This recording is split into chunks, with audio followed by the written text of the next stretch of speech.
Hello student, welcome to success time. I hope आप सभी बहुत अच्छे से होंगे और अपने आने वाले एग्जाम की तैयारी भी बहुत अच्छे से कर रहे होंगे। तो हम लोग क्या पढ़ रहे हैं? हम लोग पढ़ रहे हैं प्रसार शिक्षा यानी एक्सटेंशन एजुकेशन। एक्सटेंशन एजुकेशन में हम लोगों ने क्या पढ़ा था कि प्रसार शिक्षा होता क्या है। यानी प्रसार मतलब होता है फैलाव, एजुकेशन मतलब होता है ज्ञान, ज्ञान का फैलाव ना, यही तो होता है। और हम लोगों ने एक्सटेंशन का भी अर्थ समझा था। एक्स और टेंसियो से मिलकर बना है, ये लैटिन भाषा का शब्द है। हम लोगों ने इसके भी अर्थ समझे थे कि क्या होता है कि नवीन ज्ञान जो हमारे अंदर है, जो ज्ञान है उसको क्या करना है, उसको बाहर निकालना, सब लोगों तक फैलाना, सब मतलब यही क्या है कि प्रसार शिक्षा है, एक्सटेंशन एजुकेशन ना। एक्सटेंशन नवीन ज्ञान ना, और उसको क्या करना है कि फैलाओ, और क्या है कि उसको बाहर निकालना, मतलब सब लोगों तक फैलाना, यही क्या है कि एक्सटेंशन है, प्रसार शिक्षा है। तो हम लोगों ने ये चीजें, काफी चीजें समझी थी। आज हम लोग क्या देखेंगे? आज हम लोग देखेंगे कि इसकी विशेषताएं, सिद्धांत, और एक है कि प्रसार शिक्षा की धुरी किसे कहते हैं। तो प्रसार शिक्षा की धुरी की बात आएगी तो किसको कहा जाता है? प्रसार कार्यकर्ता को। किसको? प्रसार कार्यकर्ता को प्रसार शिक्षा की धुरी कहते हैं। तो चलिए देखते हैं कि आज हम लोग को पढ़ना क्या है। हम लोगों को पढ़ना है क्या है कि प्रसार शिक्षा के सिद्धांत, विशेषताएं। तो पहले हम लोग प्रसार शिक्षा की विशेषताओं को देखेंगे। विशेषताएं क्या है प्रसार शिक्षा की, इसको समझते हैं। तो प्रसार शिक्षा की विशेषताएं जो होती हैं, हम लोगों ने क्या समझा है कि अभी तक आखिर हम लोगों ने जाना क्या? जो हम लोग की पिछली क्लास हुई उससे हम लोगों ने ये समझा कि प्रसार शिक्षा, अगर किसी को आप शिक्षा दे रहे हैं तो दबाव बना के नहीं दे सकते हैं ना। वो क्या है, ये प्रसार शिक्षा जो होती है ये स्वैच्छिक है। ठीक, हम लोगों ने ये भी समझा ये कोई औपचारिक शिक्षा नहीं है कि मतलब इसका सब कुछ नियम वगैरह ये सब चीजें बनाई जाए। शिक्षा जो है ये अपने मतलब ये भी कह सकते हैं कि प्रसार शिक्षा जो है कोई नियम नहीं होती है, ये बहुत लचीली प्रणाली होती है। इस पर हम क्या करते हैं, हम किसी को, अगर गांव में किसी को ज्ञान देने जा रहे हैं तो हम ये नहीं कह सकते कि नहीं आपको सुनना है, आप इस चीज के लिए बाध्य हैं। ऐसा कुछ नहीं, आपकी इच्छा होगी तो आप सुनेंगे, आपकी इच्छा नहीं होगी तो आप नहीं सुनेंगे। आप मेरी बातों से, जैसे कि क्या है, अब जैसे कोई खेत मतलब क्या है, खेती कर रहा है कोई गांव का व्यक्ति, और उसकी फसल जो है वो अच्छी नहीं हो रही, तो हम बताएंगे कि इस तरीके से ऐसे से करिए, इस दवाई का प्रयोग करिए। अब अगर उनको मानना होगा तो मानेंगे, नहीं मानना होगा तो नहीं मानेंगे। तो यही क्या है, यही प्रसार शिक्षा का मतलब, एक मतलब कह सकते हैं कि आप ज्ञान दो लेकिन आप उसके बारे में बताओ, लेकिन कोई दबाव, कोई मतलब क्या है कि आप किसी को प्रेशर नहीं दे सकते हो, कि किसी के ऊपर दबाव नहीं डाल सकते हो कि नहीं आपको सुनना है, आपको मानना ही है। ठीक है, प्रसार शिक्षा में, प्रसार शिक्षा हमने क्या समझी कि ये स्वैच्छिक है, ये लचीली प्रणाली है, ये क्या है, अनौपचारिक शिक्षा है। तो इस तरीके से हम लोग क्या है कि इसकी विशेषताओं को देखेंगे। चलिए एक से स्टार्ट करते हैं। क्या है कि प्रसार शिक्षा हमने क्या समझा कि ये औपचारिक नहीं है, यानी क्या है, अनौपचारिक शिक्षा है, अनौपचारिक शिक्षा है। ठीक है, अब दूसरे नंबर पर देखते हैं कि प्रसार शिक्षा अनौपचारिक शिक्षा है। प्रसार शिक्षा जैसा कि हमने समझा कि ये कैसी शिक्षा है, तो स्वैच्छिक शिक्षा है। कैसी शिक्षा है? स्वैच्छिक शिक्षा है। उसके बाद हम लोगों ने क्या देखा, हम लोगों ने इतनी चीजें देखी कि हमने देखा कि प्रसार शिक्षा जो है वो स्वैच्छिक शिक्षा है। और क्या है, ये इसके लिए क्या है, किसी विद्यालय की, किसी संस्था की जरूरत नहीं है, कोई आपको इसमें मार्कशीट नहीं मिलने वाली है। इसमें ऐसा नहीं कि नहीं आप 5 साल में एडमिशन करवाएंगे तो ही, या 6 साल में, या 8 साल में, या तो इतने इतने टाइम तक आप पढ़ सकते हैं, ऐसा कुछ भी नहीं है। तो ये क्या है, ये विद्यालय की शिक्षा नहीं है। कैसी शिक्षा नहीं है ये, आप कह सकते हैं ये बाहर की शिक्षा है। ये जो है कहाँ की शिक्षा है? बाहर की शिक्षा है। और क्या पॉइंट इसमें नोट कर सकते हैं कि इसका दायरा की बात करें तो इसका दायरा सीमित नहीं है, इसका दायरा जो है बहुत व्यापक है, बहुत बड़ा है। इसका दायरा क्या है? व्यापक है। और क्या है? और बहुआयामी है। व्यापक है दायरा, दायरा क्या है? व्यापक है और बहुआयामी है, बहुआयामी है। इसका दायरा व्यापक है और बहुआयामी है। प्रसार शिक्षा में स्थानीय चीजों का क्या करते हैं? यूज करते हैं। जैसे कि आप शिक्षा देने जा रहे हैं और आप क्या है, आप कुछ ऐसे मतलब इस ऐसे सामान बताइए, या तो ऐसी चीजों को बताइए कि जो वहां पर उपलब्ध ना हो। अब गांव में वो लोग किसी तरीके से अपना जीवन यापन कर रहे हैं, उनके बेरोजगार हैं, उनके पास क्या है, उतना ज्ञान नहीं है, और आप कह रहे हैं कि नहीं ये चीजें लेके आइए, मतलब क्या है कि मतलब आप बहुत बड़ी बड़ी चीज, महंगी चीजें आप बता दीजिए। अब जैसे कि कोई अगर है ना, गरीब घर का बच्चा है, हम उससे कहते नहीं आप लैपटॉप लेके आइए बच्चे को, या तो इतनी महंगी बुक बता दें, इससे उसको पढ़ाइए और इस तरीके से ऐसे सामान उपलब्ध करवाइए जो खूब महंगे महंगे सामान बता दें, तो क्या वो पढ़ पाएगा ना? तो ऐसा सामान बताइए जो सारा क्या है कि उसको मिल जाए, सुविधा से मिल जाए, उसको उसको क्या है वो सामान मिलने में उसको सुविधा हो। तो ये हमने क्या समझा कि मतलब प्रसार शिक्षा में आप स्थानीय चीजों को बताइए, जो भी स्थानीय आप उसको आसानी से मिल जाए। स्थान उसके जो आसपास के मतलब अगर कोई कर्मचारी हैं उनसे संपर्क करिए। अब ये कह दीजिए आप गांव में शिक्षा देने जा रहे हैं, कह दीजिए नहीं आपको लखनऊ जाना पड़ेगा इस काम के लिए, आप ऐसे करेंगे, तो ये चीजें नहीं हो पाएंगी। तो क्या है कि प्रसार शिक्षा में क्या करना है कि आपको स्थानीय हर चीज क्या होनी चाहिए, स्थानीय होनी चाहिए। तो प्रसार शिक्षा में स्थानीय चीजों का यूज करते हैं। किस चीजों का यूज करते हैं? स्थानीय चीजों का यूज करते हैं, यूज करते हैं। उसके बाद नेक्स्ट पॉइंट क्या देखते हैं कि स्थानीय चीजों का यूज करेंगे, स्थानीय संसाधनों का यूज करेंगे ना, स्थानीय संसाधनों का यूज करेंगे, स्थानीय चीजों का, स्थानीय संसाधनों का। और क्या है, आप स्थानीय भाषा का यूज करेंगे। आप कहीं गए हैं तो आप क्या मतलब आप मतलब ऐसी जगह गए हैं कि जो मतलब जिनको इंग्लिश नहीं आ रही है, आप जाके इंग्लिश में बात करेंगे तो उनको समझ में आएगा। आप कुछ ऐसा इस तरीके से बोल रहे हैं, ऐसे उपकरण का नाम ले रहे हैं जो उन लोगों को पता नहीं है। तो आप एकदम निचले स्तर पर आप कह सकते हैं कि एकदम आप नीचे स्तर से आपको मतलब प्रसार शिक्षा का मेन उद्देश्य अगर बात करें तो यही है कि निचले स्तर से उनको ऊंचा उठाना ना, कि मतलब आप बात भी करेंगे कोई टॉपिक पे, किसी चीज को समझाएंगे तो आप एकदम निचले स्तर से, कि जिससे उनको और पहले उनकी बात को समझेंगे, वो किस भाषा को समझते हैं, उनको किस चीज की आवश्यकता है। जिस चीज की आवश्यकता होगी, आप उनको उस चीज की आवश्यकता नहीं है, अगर मान लीजिए उनको घर की आवश्यकता है और या तो किसी रोजगार की आवश्यकता है कि वो उनके घर में एक भी रुपए नहीं आ रहे हैं, और आप क्या कर रहे हैं, उनको कोई मतलब किसी चीज के दूसरे बारे में बात बता रहे हैं, उनके पास एक रुपए नहीं है और आप कह रहे हैं कि नहीं 50,000 लगा के एक बिजनेस कर लो। तो ये क्या है कि आप पहले उनकी आवश्यकता को समझेंगे, उसके बाद उनको ज्ञान देंगे ना।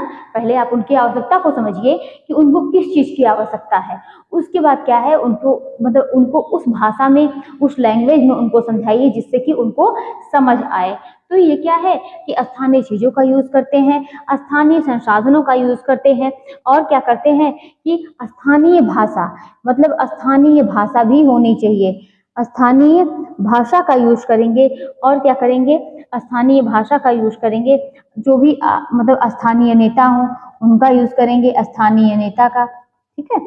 तो स्थानीय चीजों, स्थानीय संसाधनों, स्थानीय भाषा, स्थानीय नेता का यूज करते हैं। और क्या होता है कि प्रसार शिक्षा क्या होती है, हमने क्या समझा कि प्रसार शिक्षा जो है वो अनौपचारिक होती है, ये संस्थागत नहीं होती है। कैसी होती है, तो ये जो होती है ये गैर संस्थागत होती है। कैसी है प्रसार शिक्षा, ये गैर संस्थागत है।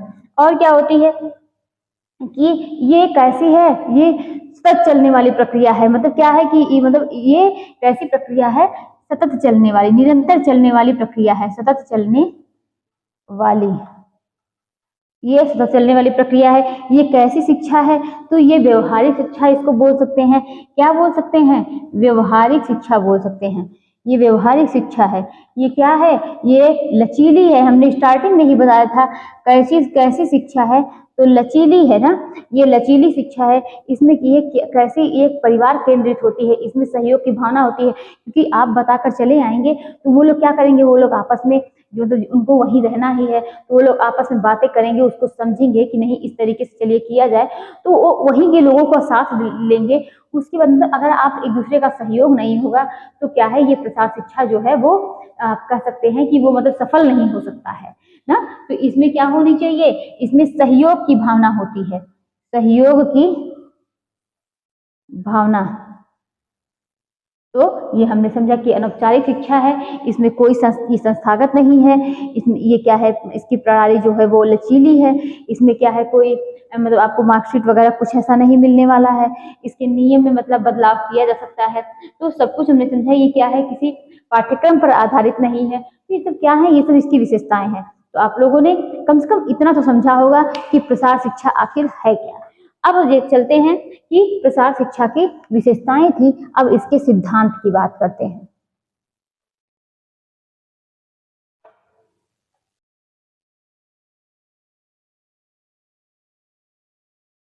चलिए, प्रसार शिक्षा के सिद्धांत क्या है। इसमें क्या होता है कि प्रसार शिक्षा हमने क्या समझा कि उनको किस चीज की, पहले आप समझेंगे कि उनको किस चीज की आवश्यकता है, क्या उनको नीड है, उनकी रुचि किस में है, क्या उनका पहले इंटरेस्ट जानेंगे। तो उनकी रुचि के अनुसार, उनकी आवश्यकता के अनुसार उन्हें सिखाना या बताना, ये क्या है, ये इसका सिद्धांत है। क्या है? रुचियों और आवश्यकता का सिद्धांत। पहला क्या है? रुचियों और आवश्यकता का सिद्धांत। रुचियों और आवश्यकता का सिद्धांत। उसके बाद क्या है इसमें, मतलब उनको क्या है, आप स्वावलंबी बनने के लिए प्रेरित करेंगे। तो दूसरा क्या हो सकता है? स्वावलंबन का सिद्धांत। स्वावलंबन का सिद्धांत, दूसरा स्वावलंबन का सिद्धांत। और हमने क्या कहा, हमने क्या समझा कि प्रसार शिक्षा जो है ये बिना सहयोग के नहीं हो सकती। तो एक तीसरा पॉइंट क्या है? सहयोग का सिद्धांत। सहयोग का सिद्धांत। हमने क्या समझा, ये कैसी प्रणाली है? तो सतत चलने वाली प्रक्रिया है, सतत चलने वाली ना। ये सांस्कृतिक परिवर्तन का सिद्धांत अगर कहा जाए, क्या ये सांस्कृतिक परिवर्तन? नहीं। तो प्रसार शिक्षा क्या है? किसी की संस्कृति में इसका उद्देश्य किसी की संस्कृति में परिवर्तन करना नहीं है। अगर आप जा रहे हैं, आप वहां पर क्या गांव में पहुंचे और आप लोगों से कह दीजिए कि नहीं, आप इनकी पूजा मत करिए, ऐसे मत करिए, ये सब चीजें हैं। तो मतलब अगर आप उनकी किसी भी आप कह सकते हैं जो उनकी संस्कृति है उसमें आप परिवर्तन करना चाहेंगे, उनको किसी चीज की मतलब धर्म से जुड़ी हुई बातें मतलब इस तरीके से करेंगे, तो ये क्या है, ये मतलब वो तब मतलब वो लोग आपकी बात सुनेंगे ही नहीं ना। तो ये क्या है, ये अगर कहा जाए तो इसमें आप संस्कृति में परिवर्तन नहीं लाएंगे, सिर्फ आपको उनके अपने काम पर मतलब क्या फोकस करना है, उनके क्या है, आप उनकी आर्थिक स्थिति को समझेंगे, उनको किस चीज की नीड है, उनकी आवश्यकता को समझेंगे, उनकी रुचियों को जानेंगे। ये सब चीजें आपको करना है। तो जिससे क्या है कि ये प्रसार शिक्षा तभी क्या हो सकती है कि ये सफल हो सकती है। और क्या होता है इसमें? नमनीयता का सिद्धांत। क्या है? नमनीयता का सिद्धांत और दृढ़मूल का सिद्धांत। दृढ़मूल का सिद्धांत, शून्य से शिखर का सिद्धांत। शून्य से शिखर का सिद्धांत। तो हमने क्या समझा कि आप शून्य से मतलब आप उनको जब भी आप उठाएंगे और नई नई चीजों को आप बताएंगे ना, आप मतलब क्या है एकदम दृढ़ होकर संकल्प होकर नहीं, आपको इस तरीके से इस चीज को करना है। अगर आप थोड़े में ही हार जाएंगे तो किसी को उस चीज के लिए आप प्रेरित नहीं कर पाएंगे ना। तो ये क्या है? दृढ़ मूल का सिद्धांत। आप कोई भी कार्य करते हैं, कोई भी जब भी कार्य करेंगे तो आपके अंदर एक दृढ़ निश्चय होना चाहिए कि नहीं, हम ये चीज कर ले जाएंगे, तभी आप कर सकते हैं। अगर आप क्या है थोड़े में आप डगमगा जाएंगे, क्योंकि देखिए कठिनाइयां तो जीवन में आती रहती हैं, अगर आप थोड़े में ही डगमगा जाएंगे तो क्या है कि प्रसार शिक्षा जो है वो सफल नहीं हो पाएगी। तो उसमें क्या बहुत सी मुश्किलों का भी आपको सामना करना पड़ेगा। मतलब प्रसार शिक्षा आप कहीं पर देने जा रहे हैं, वहाँ के लोगों को, इतने सारे लोग होंगे, तो वहाँ के लोगों को समझना, वहाँ की रुचियों को समझना, उन लोगों की रुचि किसमें है, उन लोगों की बातों को समझना, उनकी आवश्यकता को समझना, ये सब मतलब बहुत सारी कठिनाइयां ये आती हैं। शून्य से शिखर का सिद्धांत, उनके क्या है मतलब इसकी शुरुआत आपको शून्य से करके आपको शिखर तक ले जानी है। तो ये क्या है? शून्य से शिखर का सिद्धांत है ना। और क्या है? करके सीखने का सिद्धांत। आपका कार्य क्या है? सिर्फ बताने का है ना, आपको करना नहीं है। करके सीखने का सिद्धांत, आपको सीखना नहीं है, बस आपको क्या करना है? बताना है। करना तो उन्हीं लोगों को है। आप जो चीजें बताएंगे, जैसे क्या है कि हम पढ़ा रहे हैं, अब पढ़ना तो आपको है, या आप कोई कार्य कर रहे हैं ना, तो मतलब क्या है कि हम वो कार्य उनका है कि वो मतलब मेन, अगर आप प्रसार शिक्षा की बात करें तो प्रसार शिक्षा में क्या है? करके सीखने का सिद्धांत है। सिर्फ प्रसार शिक्षा में प्रसार यानी फैलाव, ज्ञान का फैलाव है, यानी बताना है, न कि उसको करके देना है। या तो आप करके किसी का आप मतलब किसी की आर्थिक स्थिति को, कोई किसी की आर्थिक स्थिति को अगर सोचे कि हम उसको इतने पैसे देकर उसको उसकी क्या है, आप कह सकते हैं कि उसकी नींव को मजबूत कर सकते हैं, या आप कह सकते हैं कि उनकी जो आर्थिक समस्याएं हैं उनको आप काफी हद तक या तो जीवन भर के लिए दूर कर सकते हैं। नहीं, वो एक टाइम तक आप उसको खत्म कर सकते हैं, लेकिन जिस दिन आप उनको उस काबिल आप बना देंगे कि वो खुद करके अपने परिवार का, अपनी आर्थिक स्थिति को वो सही से बेहतर बना सके, अपना जीवन यापन वो अच्छे से जी सके, जीवन यापन अच्छे से जी सके, तो क्या है वो ज्यादा बेहतर होता है ना। किसी को क्या है कि अगर आप किसी को जरूरत है 10,000 20,000, तो मतलब आप उतना दे दीजिए, वो प्रेजेंट टाइम के लिए ठीक होता है। लेकिन आप अगर उससे कहीं ज्यादा है कि आप उसको उस लायक बना दीजिए कि वो अपने से खुद से करके अपना जीवन वो यापन कर सके, तो वो ज्यादा, उससे कहीं ज्यादा बेहतर होता है। तो ये क्या हो गया, करके सीखने का सिद्धांत। और क्या होता है कि स्वयं की सहायता का सिद्धांत। उन लोगों को क्या है, स्वयं की सहायता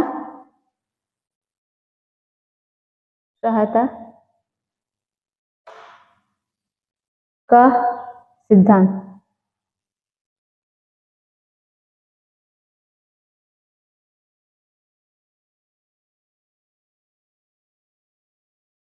स्वयं से सीखने का सिद्धांत क्या है कि स्वयं की सहायता का सिद्धांत।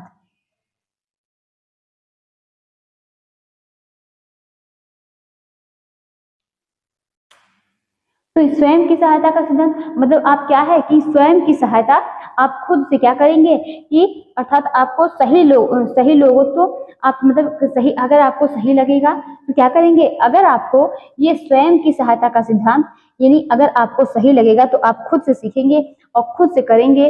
और क्या है, प्रसार कार्यकर्ता का काम क्या होता है, सिर्फ गाइड करना है ना। प्रसार कार्यकर्ता का काम क्या होता है, सिर्फ गाइड करना। तो ये हम लोगों ने इतना समझा कि रुचियों और आवश्यकता का सिद्धांत, स्वावलंबन का सिद्धांत, सहयोग का सिद्धांत, सतत चलने की मतलब, और इसमें आप कह सकते हैं कि सहयोग की भावना होती है ना, तो आप इसको ये भी कह सकते हैं कि इसमें सहभागिता का सिद्धांत ये भी कह सकते हैं ना। और क्या कह सकते हैं कि परिवार तक मतलब आपको परिवार तक मतलब पहुंचकर उनकी बातों को समझना, उनकी कठिनाइयों को समझना, ये भी इसके अंतर्गत आता है। तो आप कह सकते हैं कि परिवार तक पहुंच का सिद्धांत,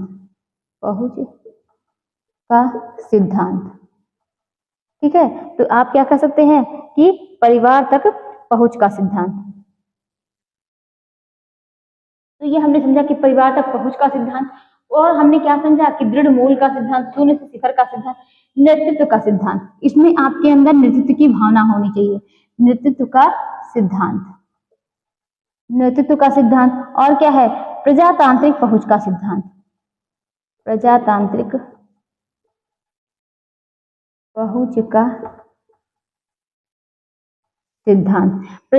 पहुंच का सिद्धांत। तो ये क्या है, और मतलब अगर आप इन सबको देखें तो सारी चीजों का मतलब है कि इसमें आपका नेतृत्व आपको करना है, आपको क्या है करके मतलब उनको वो क्या है, ये करके सीखने का सिद्धांत है। वो खुद करके सीख सकते हैं, ना कि आप उनको क्या कर सकते हैं कि आप उनको करके दे सकते हैं। आपका कार्य है सिर्फ बताना, गाइड करना और करना उनका कार्य है, ठीक है। और इसमें सहयोग की भावना होनी चाहिए, सब लोग एक साथ मिलकर करने, मतलब कोई एक अगर चाहे तो वो नहीं करेगा, क्या, क्योंकि रहना उन लोगों को वहीं पर है, वहीं पर समझना है। तो ये क्या है, ये करके सीखने का सिद्धांत है और सहयोग की भावना का सिद्धांत है। और ये कैसी प्रक्रिया है, ये सतत चलने वाली प्रक्रिया है। तो उसके बाद कह सकते हैं कि संतुष्टि का सिद्धांत। अगर आपने कोई कार्य सिखाया, ठीक है, क्या है, संतुष्टि का सिद्धांत और प्रजातांत्रिक पहुंच का सिद्धांत। ये हमने बताया प्रजातांत्रिक पहुंच का सिद्धांत। उसके बाद क्या है, प्रशिक्षित विशेषज्ञों का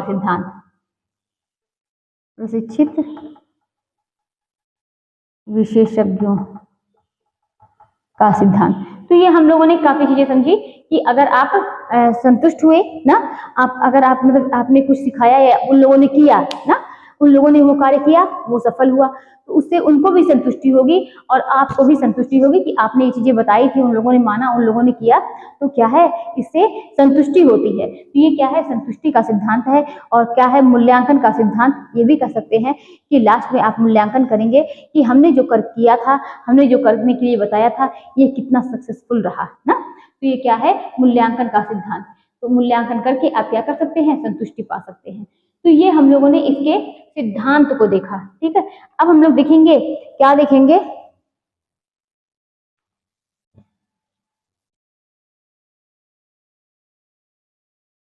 ये हम लोगों ने प्रसार शिक्षा के सिद्धांत देखे। अब हम लोग देखेंगे क्या, कि प्रसार शिक्षण क्या होता है, यानी एक्सटेंशन। एक्सटेंशन आप कह सकते हैं कि प्रसार शिक्षण यानी एक्सटेंशन टीचिंग। प्रसार शिक्षण क्या होता है, यानी एक्सटेंशन टीचिंग। प्रसार शिक्षण की बात करेंगे तो प्रसार शिक्षण होता क्या है, यानी प्रसार शिक्षण का मुख्य उद्देश्य यही होता है कि जानकारी, व्यवहार, मनोवृत्तियों में, इन सब में क्या करना, कि इन सब में परिवर्तन किया जा सके, यही प्रसार शिक्षण का मुख्य उद्देश्य होता है ना। और प्रसार शिक्षण यही है। तो प्रसार शिक्षण का क्या, एक इसके बारे में देखते हैं। अगर देखा जाए तो हमने क्या समझा कि प्रसार शिक्षण का मुख्य मतलब उद्देश्य यही होता है कि किसी के आप सिखा रहे हैं, आप उनकी जानकारी, उनके व्यवहार, उनकी मनोवृत्तियों में आप परिवर्तन ला सके, यही प्रसार शिक्षण का, अगर प्रसार शिक्षण की बात करेंगे तो यही प्रसार शिक्षण का उद्देश्य होता है। आप किसी को सिखा रहे हैं, उनके व्यवहार में परिवर्तन ला सके, उनकी मतलब उनके ज्ञान में परिवर्तन ला सके। आप बता रहे हैं और वो आपकी बात को सुनना नहीं चाह रहे हैं, वो उसको करना नहीं चाह रहे हैं। जैसे कि आप बता रहे हैं ना, अगर आप ही घर में किसी चीज को कोई बताते हैं, घर में ही ले लीजिए, किसी छोटे को या किसी को भी आप कुछ बताते हैं, अगर सामने वाला नहीं सीखना चाहेगा, नहीं सुनना चाहेगा, तो जबरदस्ती कोई सिखा सकता है, नहीं ना। तो ये क्या है, उसकी मतलब मेन इसका उद्देश्य क्या है, इसकी मतलब क्या है प्रसार शिक्षा में, कि उसकी जानकारी, उसकी मनोवृत्तियों, उसके व्यवहार परिवर्तन लाना, ये क्या है, प्रसार शिक्षा का मुख्य आप कह सकते हैं उद्देश्य है। और इन दोनों का, इसमें क्या है, दोनों का एक्टिव होना जरूरी है, चाहे वो प्रसार कार्यकर्ता हो, चाहे वो क्या जो प्रसार जो मतलब जो शिक्षा ग्रहण कर रहा हो, दोनों को क्या होना चाहिए, एक्टिव होना चाहिए। तभी, या कोई भी शिक्षण कार्य अगर हो रहे हो तो दोनों क्या है, दोनों एक्टिव हो ना। अगर एक बिल्कुल ऐसे शांत बैठा हुआ है तो क्या है, वो शिक्षण प्रक्रिया अच्छी नहीं होगी। दोनों के दोनों क्या होने चाहिए, एक्टिव होने चाहिए। तो हमने इतना समझा। अब हम लोग एक देखेंगे प्रसार शिक्षण में एक लोग के अनुसार क्या है, वो मेन है ओपी दहामा। ओपी दहामा, ओपी दहामा ने क्या है, दो समीकरण, सीखने के दो समीकरण दिए हैं। कितने समीकरण दिए हैं ओपी दहामा ने, सीखने के दो समीकरण दिए हैं, उसको देखते हैं। तो हमने क्या समझा कि ओपी दहामा ने सीखने के कितने समीकरण, दो समीकरण। ओपी दहामा ने सीखने के दो या कह सकते हैं दो समीकरण किसने, सीखने, ओपी दहामा ने दो समीकरण, और ये बहुत इंपॉर्टेंट है, ठीक है। तो ओपी दहामा ने दो समीकरण, सीखने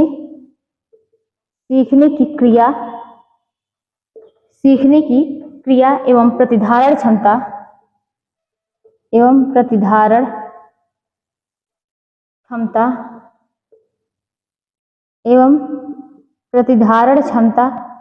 का दिया। तो हमने क्या समझा कि ओपी दहामा ने दो समीकरण किसका दिया है, सीखने की क्रिया एवं प्रतिधारण क्षमता का दिया है, ठीक है। इतना समझ में आया आप लोगों को कि इसकी क्या है, कि दो समीकरण दिए हैं, किसके, सीखने की क्रिया एवं प्रतिधारण क्षमता के। अब वो दो समीकरण किसके, कौन कौन से हैं, इसको देखेंगे। वो दो जो मुख्य आधार दिया है वो दो हैं, कौन कौन से हैं। एक पहला हम लोग देखेंगे तो क्या है, ज्ञानेंद्रियों के आधार पर ना। पहला क्या है, ज्ञानेंद्रियों के आधार पर, ज्ञानेंद्रियों के आधार पर। और दूसरे नंबर की बात करेंगे तो क्रिया के आधार पर समीकरण, क्रिया के आधार पर समीकरण। तो ज्ञानेंद्रियों के आधार पर समीकरण, और क्या है कि दूसरा जो है वो क्रिया के आधार पर समीकरण। ठीक है, तो हमने क्या समझा कि ओपी दहामा ने, और दोनों के दोनों बहुत इंपॉर्टेंट है, ये पूछे जाने वाले क्वेश्चन मतलब क्वेश्चन है। ओपी दहामा ने दो समीकरण किसके दिए हैं? सीखने की क्रिया एवं प्रतिधारण क्षमता का दिया है। ज्ञानेंद्रियों के आधार पर समीकरण, क्रिया के आधार पर समीकरण। अब देखेंगे ज्ञानेंद्रियों के आधार पर जो समीकरण दिया है, इसमें ये ज्ञानेंद्रियां कौन कौन सी होती हैं इसके बारे में देखेंगे। तो ज्ञानेंद्रियां कितनी होती हैं? 5 होती है ना। क्या होती है, कितनी ज्ञानेंद्रियां होती हैं? ये 5 होती हैं। कौन कौन सी? आंख, तो यहां लिखते हैं,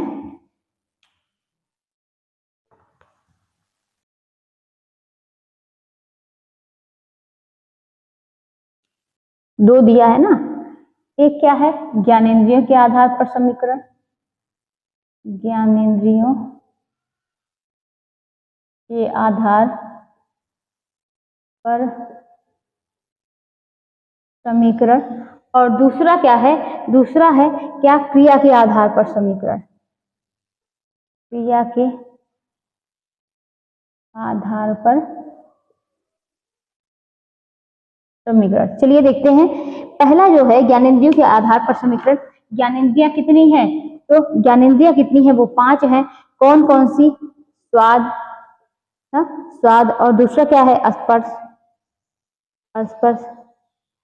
तीसरा क्या है? घ्राण। चौथे नंबर पर क्या है? चौथे नंबर पर है क्या? श्रव्य। और 5वें नंबर पर है आंख। तो ये कितनी ज्ञानेंद्रियां हैं? 5 ज्ञानेंद्रियां हैं।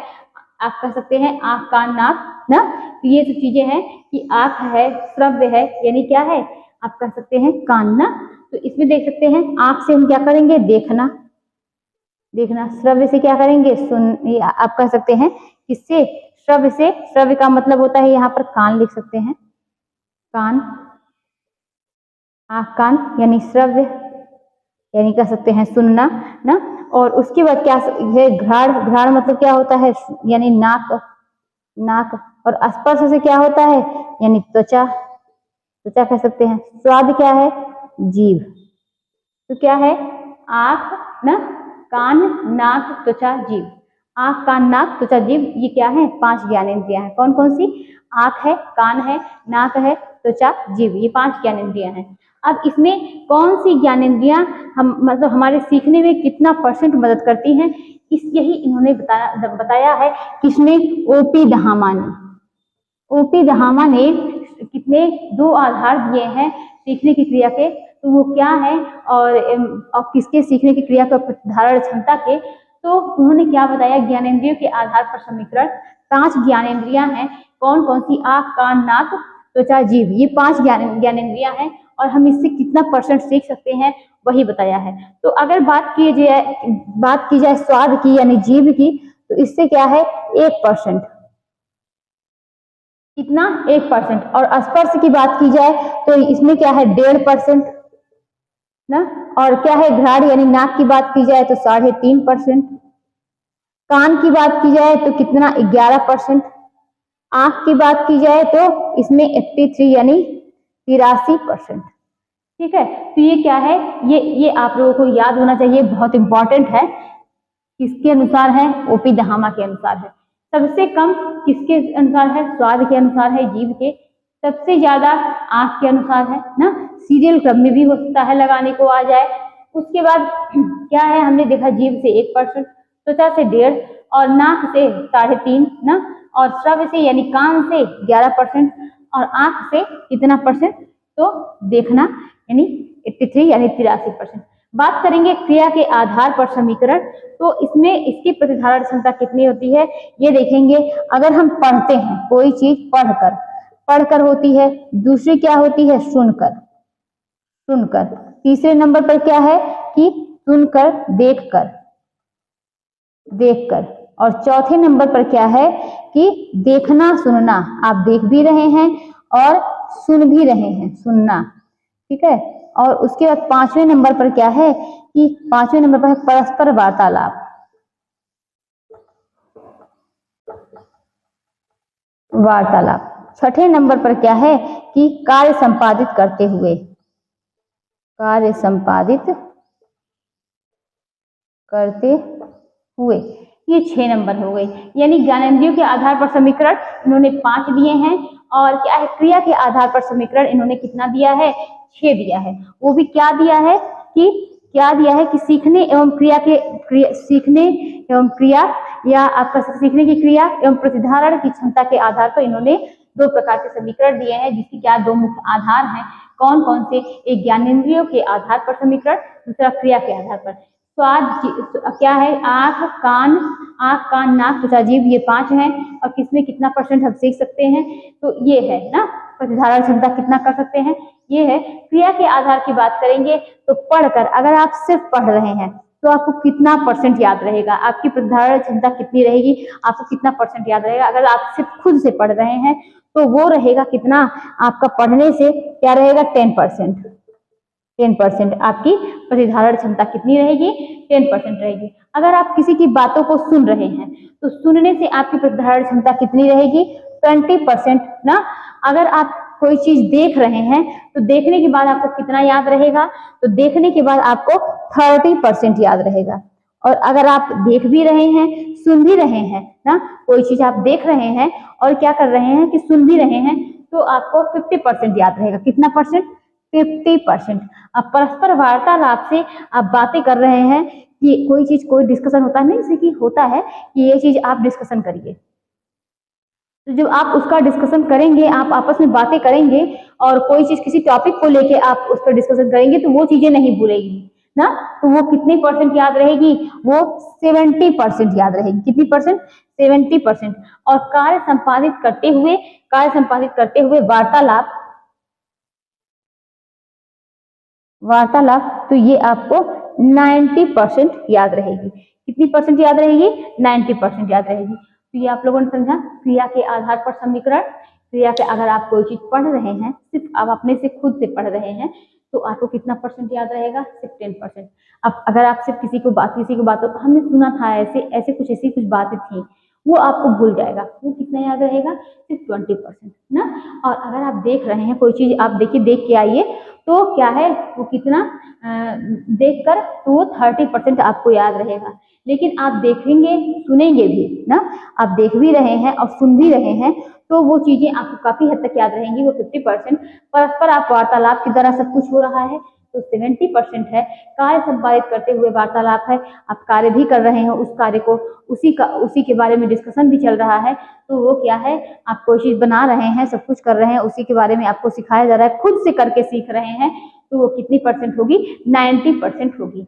तो ये हम लोगों ने किसके अनुसार देखा, ओपी दहामा के अनुसार देखा कि ज्ञानेंद्रियों के आधार पर, यानी समीकरण, किसके समीकरण दिए थे उन्होंने, सीखने की क्रिया के ना, किसके समीकरण दिए हैं, सीखने की और प्रतिधारण क्षमता के समीकरण दिया है। वो भी कितने, इसके 2 मुख्य आधार कौन कौन से हैं, ज्ञानेंद्रियों के आधार पर समीकरण और क्रिया के आधार पर समीकरण। ये हम लोगों ने इतना समझा। अब आगे हम लोग क्या देखेंगे, ये तो 2 थे, अब हम लोग आगे क्या कुछ प्रतिधारण को देखेंगे, सॉरी क्या देखेंगे, अभिप्रेरणा के बारे में। तो चलिए उसको देखते हैं।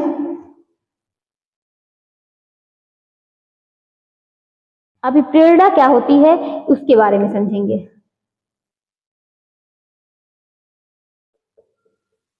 अभिप्रेरणा, तो पहले इसको समझते हैं कि आंतरिक तथा बाह्य रूप से किसी कार्य को करने के लिए जो आपको बल प्रदान होता है, जैसे कि आप अंदर से उत्तेजित होते हैं, अंदर से आपको सीखने की चाह होती है ना, आप प्रेरित होते हैं उसके लिए, क्या है कि वो मतलब अंदर से किसी चीज को सीखने के लिए प्रेरित होते हैं, तो ये सब क्या है, ये सब अभिप्रेरणा है।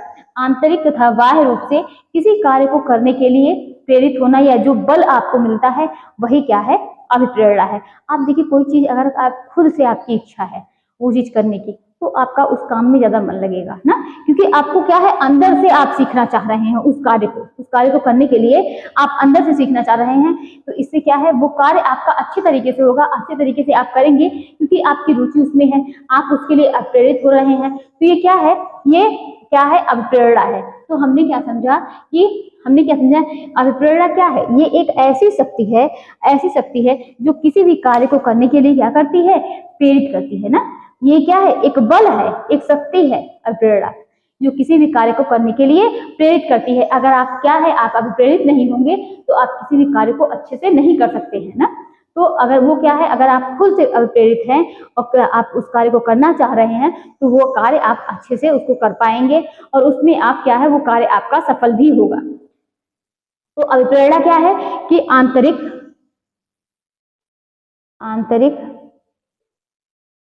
तथा बाह्य रूप से किसी भी कार्य को करने के लिए जो बल प्रदान करने के लिए जो बल प्रदान करता है वो क्या है, वह अभिप्रेरणा है।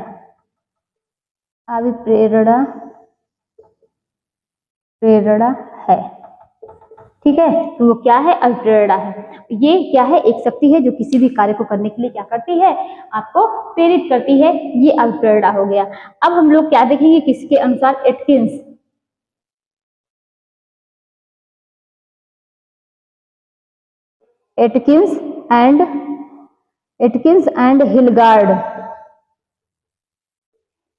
एंड हिलगार्ड ने अभिप्रेरणा को प्रभावित करने वाले एटकिंस एंड हिलगार्ड ने अभिप्रेरणा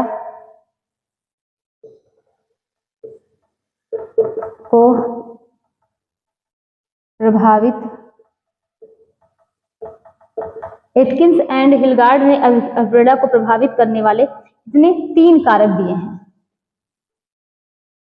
और ये तीनों इंपॉर्टेंट हैं। कौन कौन से कारक हैं, तो चलिए देखते हैं कितने कारक दिए हैं जिससे कि क्या है, कोई व्यक्ति प्रभावित होकर व्यक्ति जो है वो कार्य कर सके। तो एटकिंस और हिलगार्ड ने अभिप्रेरणा को प्रभावित करने के 3 कारक दिए हैं जिससे कि कोई व्यक्ति प्रभावित होकर कोई कार्य को कर सके। अब वो 3 कारक कौन कौन से हैं, एक देखते हैं।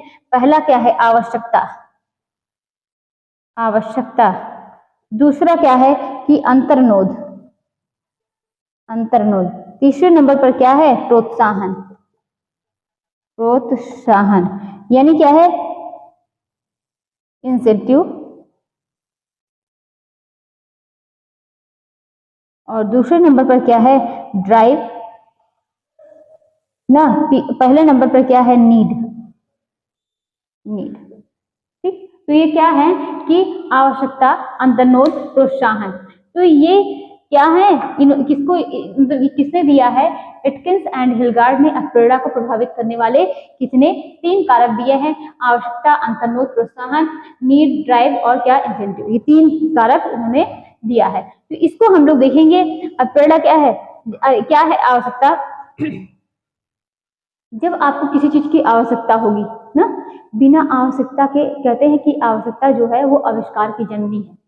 अगर आपको आवश्यकता होगी तभी आप प्रयास करेंगे, तभी आप क्या है, मेहनत करेंगे। अगर आपको बैठे बैठाए सब कुछ मिल जाए, सारी सुविधाएं मिल जाए, सब कुछ आपको खाना बैठे बैठाए मिल जाए, सब कुछ हो जाए, तो क्या है, आप उसके लिए प्रयास भी नहीं करेंगे। तो आवश्यकता, आपको आवश्यकता है, आप जान रहे हैं बिना किए आपको कोई जॉब नहीं मिलने वाली, बिना आप पढ़े आपको कोई जॉब नहीं मिलने वाली, जॉब नहीं मिलेगी, तो आप अपना जीवन यापन कैसे करेंगे। आपको क्या है, पैसे की जरूरत है, आपको पैसे की नीड है। तो आप देखिए कि जिसके यहाँ बहुत पैसे हैं, अगर उनके यहाँ पैसे की, अगर किसी चीज की आवश्यकता नहीं है तो वो लोग क्या है, उसमें क्या है, उसके लिए प्रयास नहीं करेंगे। आप भी सोचिए कि अगर आपको कोई चीज के लिए आवश्यकता है तभी आप प्रयास करेंगे, अगर उस चीज की आवश्यकता नहीं है तो आप प्रयास नहीं करेंगे। तो क्या है, वो प्रेरणा को प्रभावित करने वाले कारक हैं। जब आपको आवश्यकता होगी तभी आप प्रयास करेंगे। अब बात करते हैं अंतर्नोद की, यानी ड्राइव की। तो ये क्या है कि अंतर्नोद, ड्राइव यानी क्या है, ये आप अंदर से क्या करते हैं, उसके लिए प्रयास करते हैं, ये अंतर्नोद ड्राइव होता है। और प्रोत्साहन क्या है, प्रोत्साहन होता है कि जब आप कुछ पा जाते हैं तो आपको क्या मिलेगा, प्रोत्साहन मिलेगा। जैसे कि आपने कोई चीज पा गई, आपने एक कार्य किया, आप उसमें सक्सेस हो गए, तो आपको क्या है, अंदर से भी प्रोत्साहन मिलेगा। और क्या है, सबके द्वारा भी, अरे आपने बहुत अच्छा कार्य किया, ये तो आप इसमें आप सक्सेस हो गए, या और इस तरीके से करिए तो आप क्या है, और बेहतर कर पाएंगे ना। इस तरीके से करिए, देखिए आप नहीं बहुत अच्छा कर ले जा रहे हैं। आप किसी चीज को, कोई चीज सिखा रहे हैं, किसी चीज को ना आप सिखा रहे हैं, तो आप कहेंगे नहीं आप भी कर सकते हैं, आप भी कर सकते हैं किसी चीज को। मतलब क्या है, आप प्रोत्साहन देना। प्रोत्साहन जब देंगे तो वो कार्य क्या होता है कि आप और भी प्रेरित होकर वो कार्य क्या है कर सकते हैं। तो ये क्या है, इसने दिए, एटकिंस ने 3 दिए, आवश्यकता, अंतर्नोद, क्या है, प्रोत्साहन, 3 चीजें हैं। ठीक, तो आगे देखते हैं, ये आपका हो गया आवश्यकता, अंतर्नोद, प्रोत्साहन। अब देखेंगे अभिप्रेरणा। अभिप्रेरणा के कितने प्रकार होते हैं? तो अभिप्रेरणा कितने प्रकार की होती है? 2 प्रकार की होती है। एक क्या होती है, जन्मजात होती है ना, एक जन्मजात अभिप्रेरणा होती है, दूसरी क्या होती है, अर्जित या उपार्जित अभिप्रेरणा होती है।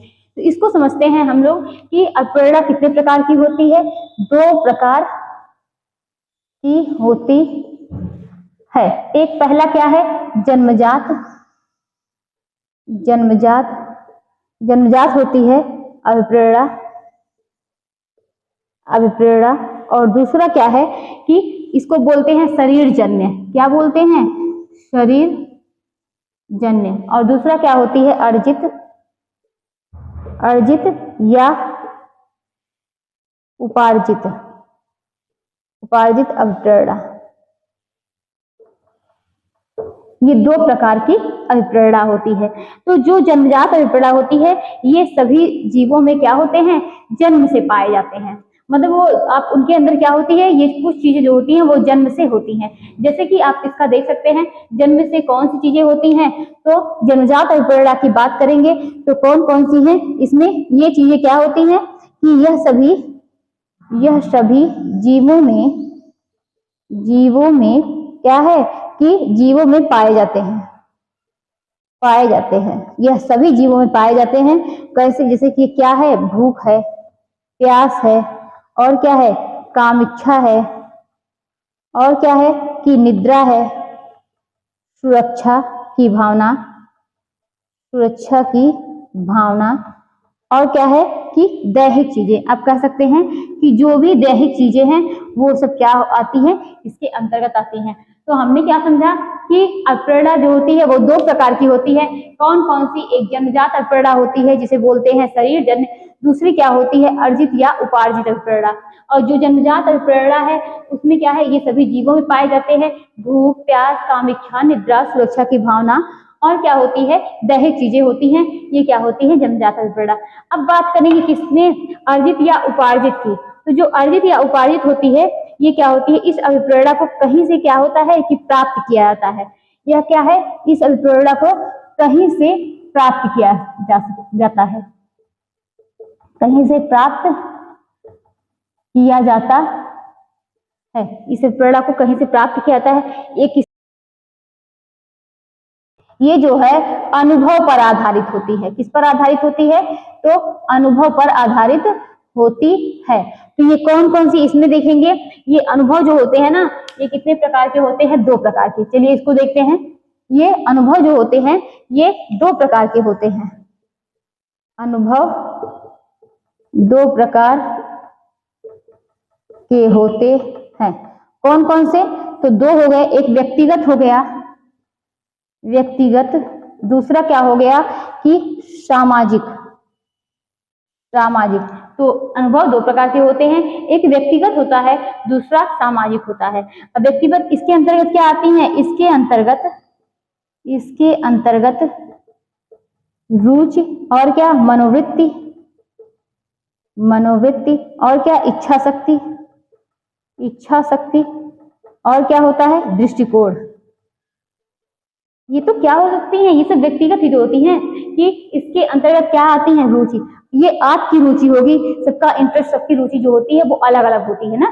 तो ये रुचि हो गई, मनोवृत्ति हो गई, इच्छा शक्ति हो गई, और दृष्टिकोण, सबका देखने का नजरिया, सबका दृष्टिकोण जो होता है वो अलग अलग होता है। अब बात करेंगे सामाजिक की। तो जो सामाजिक होती है उसमें क्या आता है, उसमें जो व्यक्ति क्या है, सामाजिक मान मर्यादा से जुड़ना चाहता है, जो व्यक्ति सामाजिक मान मर्यादा से क्या है, जुड़ता है। जैसे कि क्या हो गया, मान, मर्यादा, और क्या, सामाजिक प्रतिष्ठा, सामाजिक प्रतिष्ठा। तो ये आप लोगों ने समझा कि अर्जित या उपार्जित प्रेरणा ये कहीं से प्राप्त की जाती है या अनुभव पर आधारित होती है। ये 2 प्रकार की होती है, एक व्यक्तिगत अभिप्रेरणा, दूसरा सामाजिक अभिप्रेरणा। और इसके अंतर्गत रुचि, मनोवृत्ति, ये सब चीजें आती हैं। और सामाजिक के अंतर्गत ये आप लोग जानते ही हैं, मान मर्यादा, सामाजिक प्रतिष्ठा हो गई। तो ये अप्रेरणा हो गई, अप्रेरणा के प्रकार हो गए। ठीक, अब क्या हम लोग देखेंगे कि प्रसार शिक्षा के, जो कि बहुत इंपॉर्टेंट है एग्जाम के, आप कह सकते हैं एग्जाम पर्पज से, तो ये क्या है कि क्या है, प्रसार शिक्षा के चरण, प्रसार शिक्षण के चरण। तो चलिए इसको देखते हैं। इसका एक ट्रिक है जो कि ये आप लोग मतलब इसको याद कर लेंगे तो आप लोगों को आसानी होगी। क्या है, एडकिंस। ये क्या है, AID, इसको इस तरीके से लिखिए, AID CKASE। ये क्या है, ये ट्रिक है। इसका क्या है, और इसी बेस पर क्या है, तब भी आपको इसको पढ़ना होगा अगर आप चाहेंगे भी। तो इसमें एग्जाम में ऐसे घुमा के इस तरीके से दे देता है कि एक ही शब्द के आपको लगेगा कि सब सिमिलर है, बिल्कुल भी मतलब यही टिक हो सकता है, लेकिन आपको तब भी इसको पढ़ना चाहिए। 2-4 बार पढ़ेंगे तो आपको भूलेगा नहीं। क्या है, एडकिंस क्या है इसमें, ये क्या है कि एडकास है ना, एडकास है, क्या है। तो इसमें देखते हैं, इसको ऐसे लिखते हैं, AIDCKASE, ये हो गया।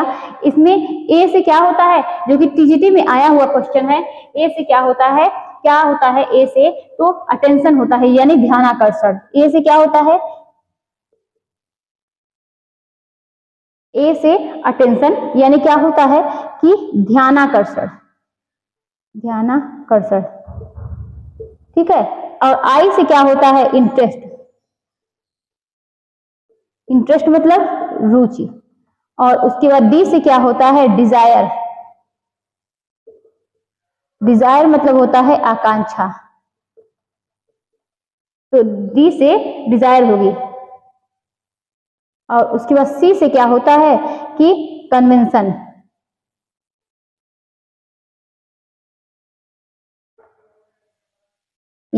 और उसके बाद कन्विक्शन है, सी से क्या है, कन्विक्शन है। कन्विक्शन का अर्थ क्या होता है कि विश्वास। फिर उसके बाद क्या है कि के से क्या होता है, नॉलेज हो गया। और क्या हो गया, ए से एक्शन हो गया। और उसके बाद एस से सेटिस्फैक्शन हो गया।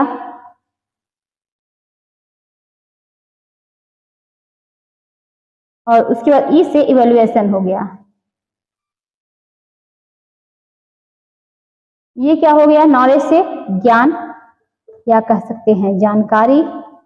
और एक्शन से क्या हो गया कि एक्शन से क्या हो गया, क्रिया। और सेटिस्फैक्शन से क्या हो गया, संतोष। और इवैल्यूएशन से क्या हो गया, मूल्यांकन।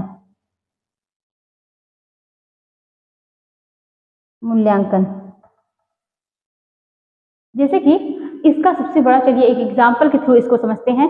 जैसे कि आप लोग जब स्कूल में आप लोग पढ़ रहे होंगे तो उस टाइम एक मतलब डिजाइन वगैरह ऐसे बनाने के लिए वो लोग आते हैं ना।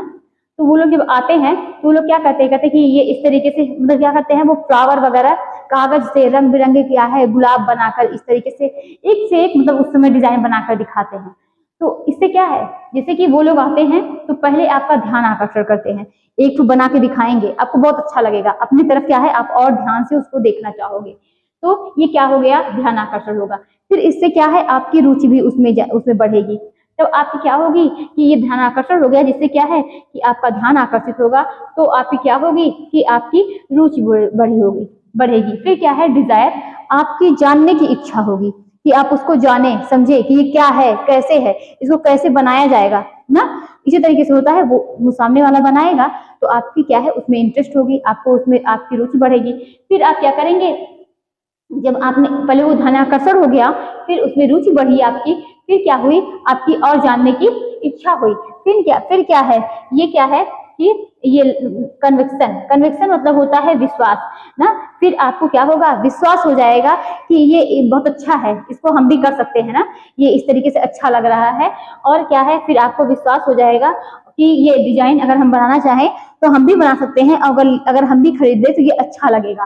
फिर उसके बाद क्या है, नॉलेज या जानकारी। आपको क्या है, फिर नॉलेज या जानकारी, फिर आप क्या है कि आपको ज्ञान हो जाएगा और फिर एक्शन आप खुद करना चाहेंगे, खुद करके उसको बनाना चाहेंगे।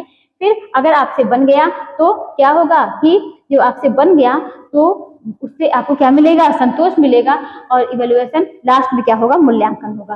तो ये क्या हो गया, ये प्रसार शिक्षण के चरण हो गए। इटकास AIDCKASE। ए से अटेंशन यानी ध्यानाकर्षण, आई से इंटरेस्ट यानी रुचि, डी से डिजायर यानी आकांक्षा, सी से कन्विक्शन यानी विश्वास, के से नॉलेज यानी ज्ञान और जानकारी या ज्ञान या जानकारी कह सकते हैं ना, ए से एक्शन यानी क्रिया और एस से सेटिस्फैक्शन यानी संतोष और ई से इवेल्युएशन यानी क्या होता है, मूल्यांकन। तो इसमें हमने क्या किया, कोई कार्य हम सीख रहे हैं, कोई आया है हमको सिखाने, जैसे कि आप स्कूल में सबसे बड़ा एग्जाम्पल है, आप लोग सबके स्कूल में ये लोग क्या है जाते रहते हैं, उस टाइम आप देखते होंगे अभी भी आते हैं, वो क्या है स्कूल में सिखाने के लिए आते हैं कि इस तरीके से कि मतलब उससे क्या है उनकी कुछ कमाई हो जाए। तो वो क्या करते हैं, पहले ध्यानाकर्षण करते हैं, फिर आपको भी उसमें रुचि आती है, आपका भी इंटरेस्ट बढ़ने लगता है, फिर आपको और जानने की इच्छा होती है, फिर आपका क्या है उन पर विश्वास हो जाता है कि नहीं ये हम भी बनाएंगे, हमसे भी हो जाएगा। फिर आपका क्या है, और देखिए कहते भी हैं कि यहाँ आइए, एक लोग को मतलब बुलाते हैं कि इसको करके देखिए, इस तरीके से बनाइए, तो अगर बन जाता है वहां पर तो क्या है सबका विश्वास उसी में हो जाता है ना, तो क्या है विश्वास हो जाता है, फिर ज्ञान जानकारी आ गया, फिर क्या करते हैं आप खुद करके आप बनाते हैं और अगर बन गया तो आपको इससे आपको संतोष की प्राप्ति होती है और लास्ट में अगर बन गया, लास्ट में फिर क्या देखेंगे कि आपने जो डिजाइन बनाया है उसका मूल्यांकन करेंगे, वो डिजाइन बनाया है वो सही है या गलत है। तो ये क्या हो गए, प्रसार शिक्षण के चरण हो गए। तो ये आज हम लोगों ने काफी चीजें पढ़ी जो कि बहुत इंपॉर्टेंट थी ना, हम लोगों ने बहुत इंपॉर्टेंट थी कि हमारी जो प्रतिधारण क्षमता होती है क्रिया के आधार पर, सीखने के आधार पर, वो इंपॉर्टेंट है बहुत ज्यादा। और उसके बाद क्या है कि ये प्रसार शिक्षण के चरण ये भी बहुत इंपॉर्टेंट है। अब प्रेरणा कितने प्रकार की होती है ये भी बहुत इंपॉर्टेंट है। 3 टॉपिक जरूर से आप लोग पढ़िएगा, हो सकता है क्वेश्चन यहाँ से जरूर से बने। तो आज की क्लास यहीं तक थी, मिलते हैं कल। Okay, bye bye.